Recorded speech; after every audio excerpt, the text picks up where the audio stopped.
అందరికీ నమస్కారం అండి. ఇట్లు మీ కృష్ణవేణి ఛానల్. ఈరోజు కథ గోమాత అభిమానం. చివరి వరకు చూడండి. అనగనగా ఒక ఊరు. ఆ ఊరు చాలా పల్లెటూరు. ఆ ఊరిలో ఒక ఆవు ఉండేది. అది రోజు అందరి ఇండ్ల ముందుకు వచ్చి కొద్దిసేపు ఆగి ఏవైనా పెడితే తిని మళ్ళీ తన దారిన తాను పోయేది. ఇలా కొద్ది కాలం జరిగింది. ఒకరోజు ఆవు నడుచుకుంటూ వెళ్తుంటే దానికెదురుగా ఒక ఎద్దు వస్తుంది. ఆవుని అడుగుతుంది, నీకు ఆ స్త్రీ ప్రేమతో ఆహారం పెడుతుంటే నువ్వు కొమ్ములతో ఎందుకు పొడుస్తున్నావని. మాకైతే ఎవ్వరూ ఆహారం పెట్టరు. నీకు ఎంతో ప్రేమగా ఆహారం తినిపిస్తున్న ఆమెను ఎందుకు పొడుస్తున్నావని అడుగుతుంది ఆ ఎద్దు.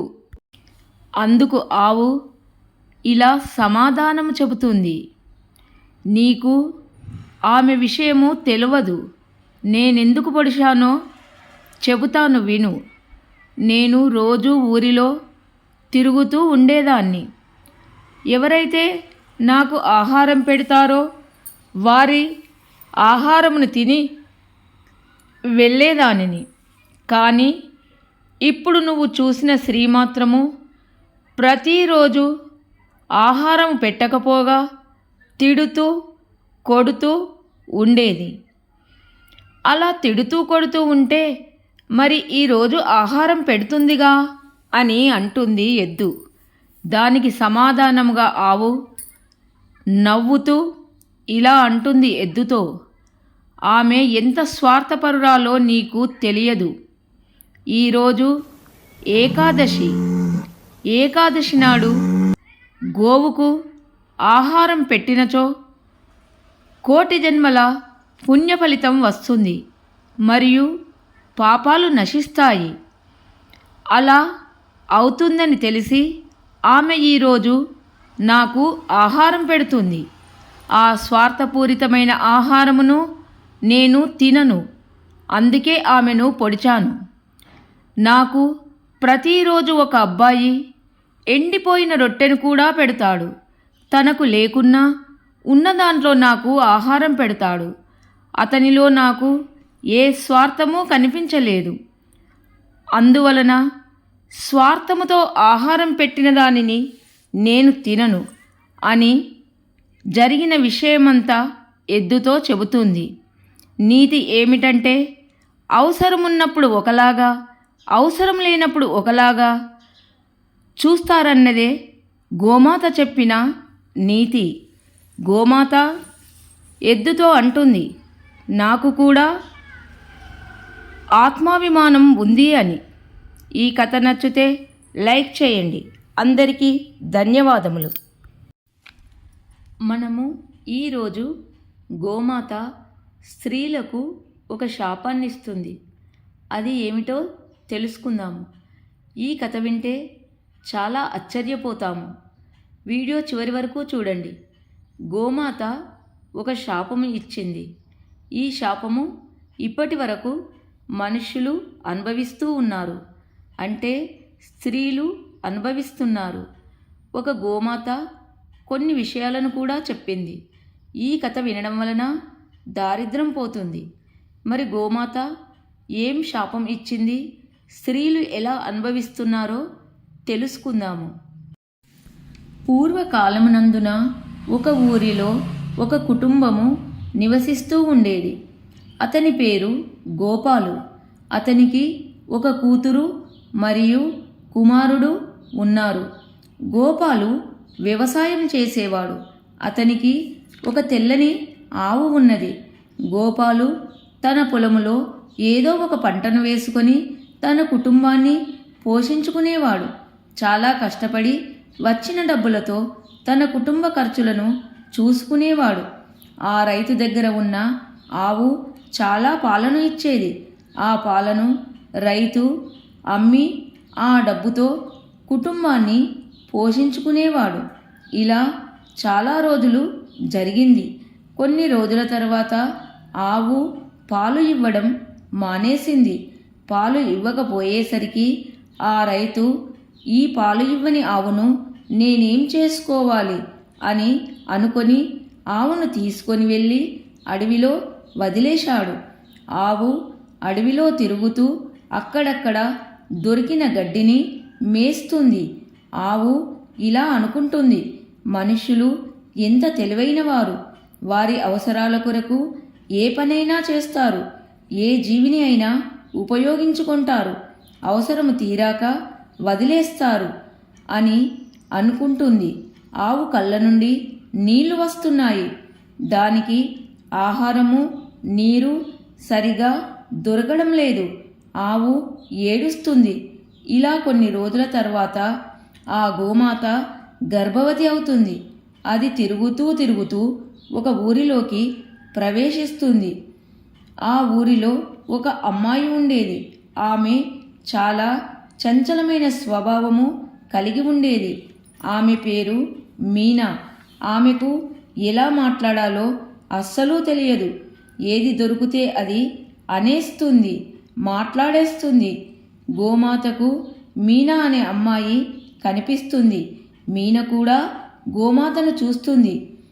ఆవును చూడగానే ఆవు గర్భవతి, కొద్ది రోజులలోనే బిడ్డకు జన్మనిస్తుంది అని మీనా అనుకుంటుంది. ఆవును చూసి మీనా అక్కడి నుండి వెళ్ళిపోయింది.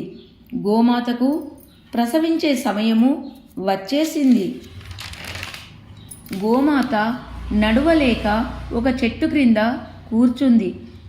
ఆవుకు అప్పుడే మీనా అనే అమ్మాయి కొద్ది దూరంలో ఉండడం కనిపిస్తుంది.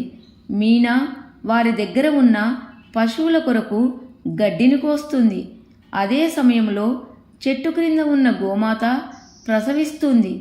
మీనా గోమాతకు సమీపంలో ఉన్నందువలన గోమాత ప్రసవించిందని తెలుస్తుంది. గోమాత ప్రసవించగానే తనకు జన్మించిన లేగదూడను చూసి చాలా సంతోషిస్తుంది. గోమాత అటూ ఇటూ చూస్తుంది. అంతలోనే అక్కడ ఉన్న మీనా గోమాతకు కనిపిస్తుంది.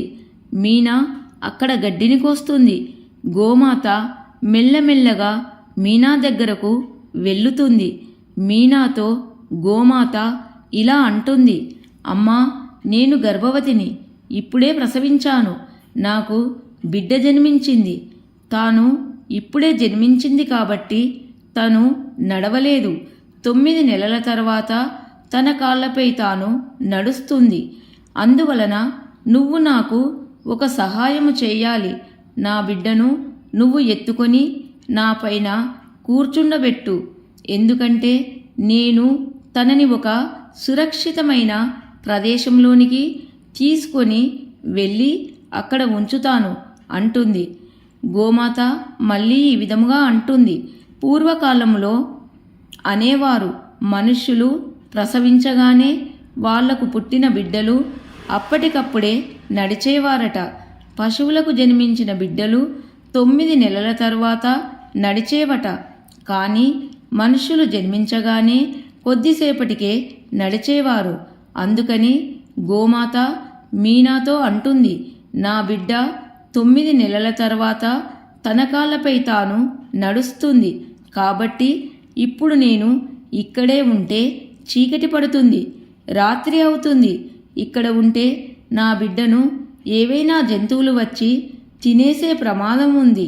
అందుకని నా బిడ్డను తీసుకొని ఏదైనా సురక్షితమైన ప్రదేశంలో ఉంచుతాను అంటుంది. గోమాత చెప్పిన విషయమంతా విన్న మీనా చాలా నవ్వుతుంది, ఎగతాళి చేస్తుంది. నీవు ఎటువంటి దానివి? నువ్వు ఒక తల్లివేనా? నీ బిడ్డ సుఖాన్ని నీవు చూసుకోలేవా అని చాలా మాటలు అంటుంది. చాలా నవ్వుతూనే ఉంటుంది. గోమాత చాలాసేపు ఓపికగా చూస్తుంది. కానీ మీనా అలానే నవ్వుతుంది. గోమాతకు చాలా కోపం వస్తుంది. కోపంతో మీనాకు ఒక శాపం పెడుతుంది. తర్వాత ఇలా అంటుంది, ఇవాళ నన్ను నీవు ఎగతాళి చేశావు. నన్ను చూసి చాలాసేపు నవ్వుతూనే ఉన్నావు. నీ పిల్లలు జన్మించగానే కొద్దిసేపటి తర్వాత నడుస్తున్నారని, నా పిల్లలు పుట్టిన తర్వాత 9 నెలల తర్వాత నడుస్తున్నారు. అందువలన నీవు నన్ను ఎగతాళి చేసి నవ్వుతున్నావు. అందువలన నీకు శాపాన్ని ఇస్తున్నాను. ఈ రోజు నుండి నీతో సహా సమస్త మనుష్య జాతికి కూడా తమకు కలిగిన సంతానము 9 నెలల తర్వాతనే తన కాళ్ళపైననే నడుస్తారు, నిలబడతారు అని గోమాత శాపాన్నిస్తుంది.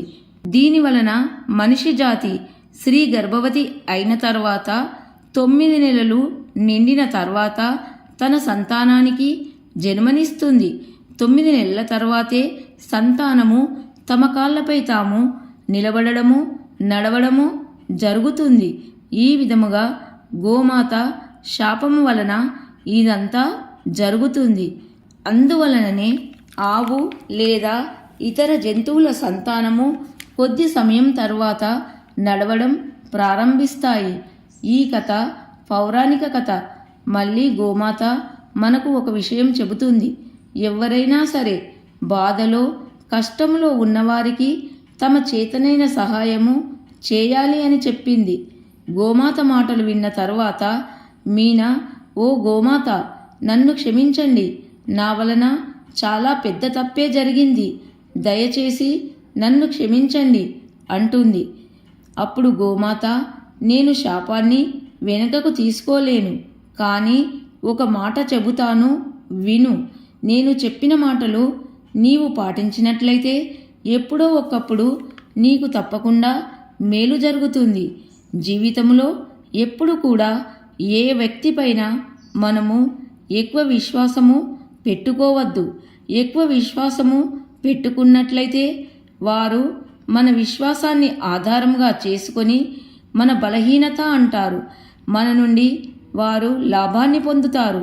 అందువలన మనము మనకంటే ఎదుటివారిపై ఎక్కువ విశ్వాసము, నమ్మకము పెట్టుకోకూడదు. మనపై మనము నమ్మకం పెట్టుకోవాలి. ఈ విధముగా గోమాత సమస్త స్త్రీజాతికి ఈ శాపాన్ని ఇచ్చింది. ఈ వీడియో కనుక మీకు నచ్చినట్లయితే తప్పకుండా లైక్ చేయండి, సబ్స్క్రైబ్ చేయండి. అందరికీ ధన్యవాదములు.